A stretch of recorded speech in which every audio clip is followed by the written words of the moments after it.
What's up, my know-it-alls? Well, it's time for another compelling and very much having to do with espionage episode of Secret Invasion. Do me a favor, though, before we begin, hit that like and subscribe button. It helps the channel be able to grow organically and lets other people know that you are interested in what I have to say, and ultimately will help build and grow the Know-It-All Nation. Okay, so this episode is called Promises. It is the second episode in Secret Invasion. It's a great episode in that this continues what I feel is the overall arc of this entire series. And by that I just mean it feels very, what I like is how it feels very congruous with everything else going on. The entire story is very coming together like an espionage film. I feel like I'm watching a spy thriller. And in a lot of the best ways. Where last episode felt very much like it was sort of a Marvel version of a spy thriller, this felt more spy thriller.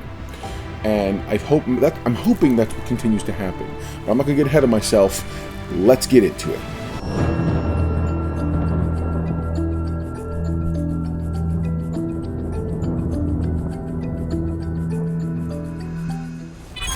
The episode starts with us in 1995, and we get this quick overview talk through with Nick Fury, and it looks wonderful and excellent. And I know why they did it, and it's designed to sort of set us up for the very next scene, which takes us to 1997.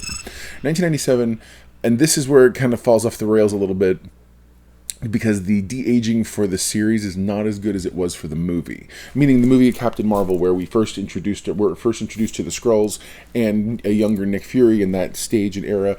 And so now we get to 1997, and he's being recruiting, and there's a female Skrull there who's she can tell she's very proud, and she's introducing the character of Gravik. Gravik's obviously the villain of the season, or at least to the best of our we can tell he's the villain at this point, and it's very interesting to see this very compelling story that they're building. He's young, he wants to actually engage and wants to be a part of what's happening, and he seems very hurt, and it's come to find out his parents were killed in an action against the Kree, and so Nick Fury does a little forehead thing, and he's like, I feel you, this whole stuff, and he basically says, he makes a promise to them. He says, when promises are made, we're going to work together, okay? We make promises, we keep our word, period. And then we jump to the present. In all of this, since we first met the Skrulls in Captain Marvel, a lot of stuff has happened. You've had the entire episode that was the blip. Now, it's one of those things what they're calling the blip, the snapping. And during that time period, we find out that Talos, who was the general of the Skrulls, has been, in that time period, he's been, I'm going to say, not dethroned because he wasn't their king, but he's been replaced. In terms of, he's been ousted, rather.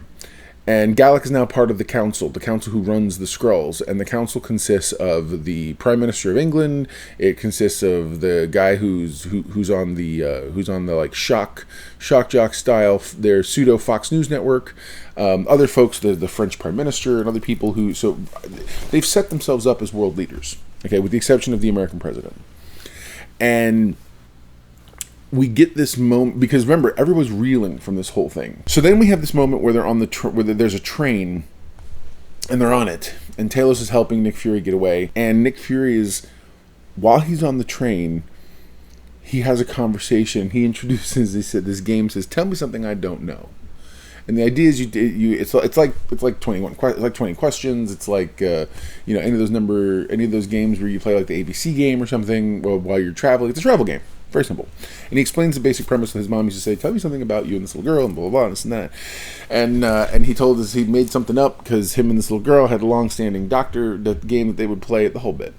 So then he says to Talos, "Tell me something I don't know about the war on Skrullos." And he begins to explain a little bit more. And then he whittles down closer. Talos begins to explain, and he says to him even closer, he's like, "Tell me something I don't know about the Skrulls who were displaced."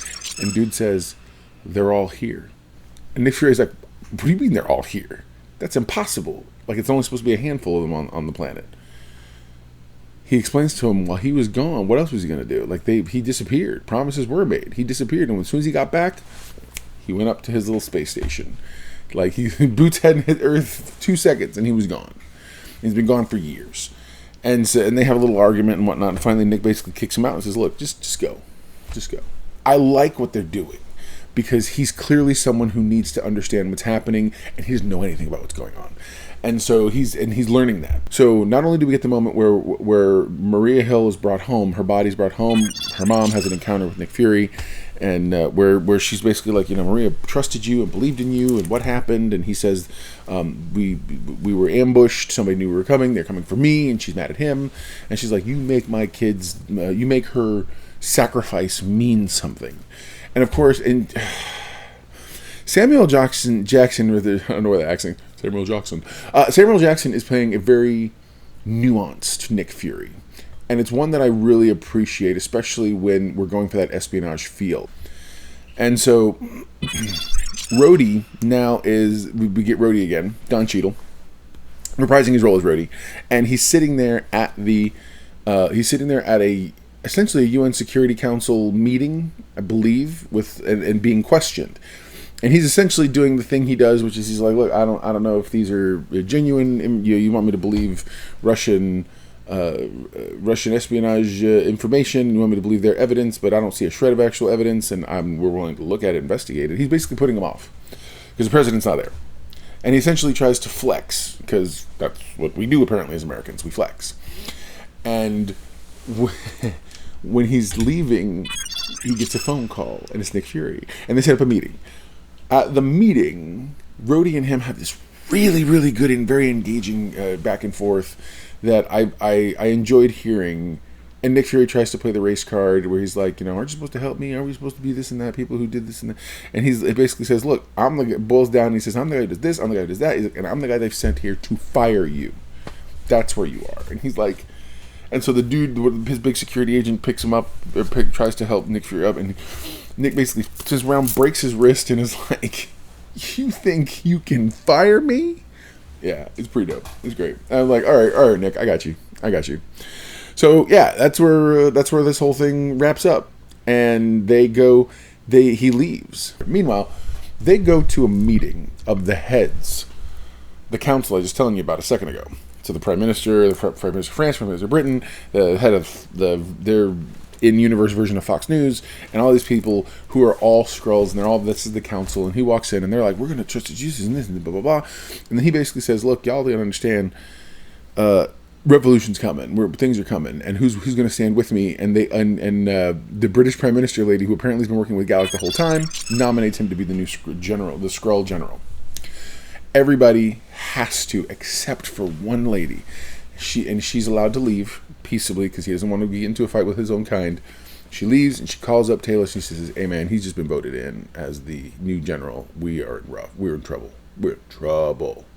And then we cut to an interesting moment where one of the guys who was at the bombing, the Russians captured.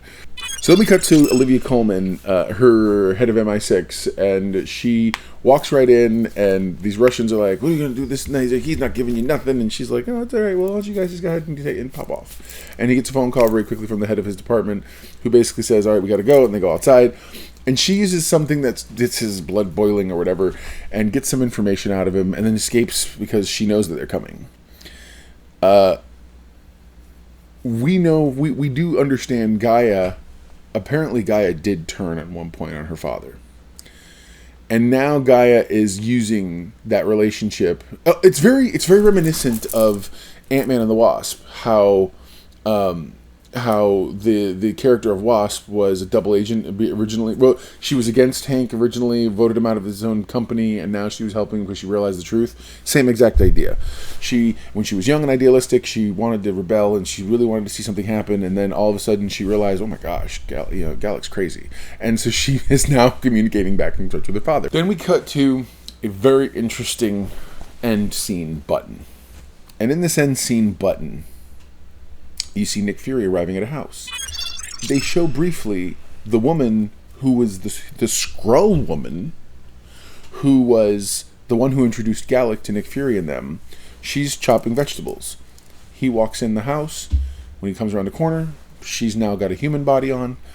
And she's like, are you forgetting something? And he goes and picks up a wedding ring, and he puts it on. He's married to her. Now, he clearly knows. I'm not, because she's the same person introduced in the beginning, so clearly they built a relationship over time. And that's such an interesting place for me to see. It's a cool twist. Anybody who read the original Secret Invasion storyline, obviously this is nothing like it, but it is kind of, in that there are more Skrulls on Earth than we thought. And but I never would have imagined Nick Fury one, you don't imagine Nick Fury being in love with anybody other than himself. And two, because his mission is his wife, the mission, that's it. And two, it's one of those things where you're like, oh wow, okay, Nick has layers, and I like that. I love what Samuel L. Jackson's bringing to the character. I'm assuming that by next episode, now that he's come home to get even a brief moment of respite or rest, he's going to be the Nick Fury we know. Probably going to trim the beard off, put the eye patch back on, and he's gonna be the man. So even though he's been fired, he ain't out. And so, yeah, man, I'm interested to see where they go with this thing. Let me know what you think in the comment section below. But there you go. Now you know. And if knowing's half the battle, you're halfway to being a know-it-all yourself. So what is the know-it-all index for this episode? Know-it-all index rating for this episode. It's an excellent episode. It really is. I'm going to give it a solid 8. I feel like as continuing the arc that was begun in the first episode, this feels very good. However, I do feel like this is much more improved in terms of how it feels like that espionage feel. The visual effects notwithstanding, which is only really that the de-aging. Everything else looks very consistent and solid. Like the transformations look decent. I want to take a minute to talk about this whole thing having to do with the introduction. And so last week there was a big hoopla about it being an AI generated intro, and specifically there's two narratives that are running around, which is, the first is, well, it must be AI, people are losing their jobs and this and that and whatever else, and the other one is that it's well man, who cares, it's just another tool in their tool bag. I fall on the other side. The entire intro was done by a company called Method Studios. Method Studios has a long-standing history in Hollywood of doing visual effects, specifically openers and different things like that. I read and I've gone through all the stuff, and it seems very much like they trained their own AI models. They worked very much with the concept artists to feed those visuals, and where people are like, well, this is off-putting and it's all pop, blah, blah, blah. It's supposed to be off-putting. It's supposed to look like, it's like, now you see me, now you don't. It's not it's supposed to look like things that are off, just like the Skrulls looking like humans. It's very much about, if you feel a little off looking at it, that's the job, that's the point. So yeah, comment below, let me know your thoughts. I'm not a naysayer or the sky is falling person who's like, oh well, everything's terrible because it's all based on AI is going to destroy the world. I disagree vehemently. I don't think that's the case at all. But either way, yeah, man, comment below. We'd love to talk more about that too. So all right, guys, I'll talk to you soon. I can't wait to talk to you next week and see where this series is going, because it's actually got me very interested. I'm enjoying this series. It feels very much like the spy and espionage series that they promised us. So that's it's an exciting thing right now. So all right, guys, never forget, everyone loves a know-it-all.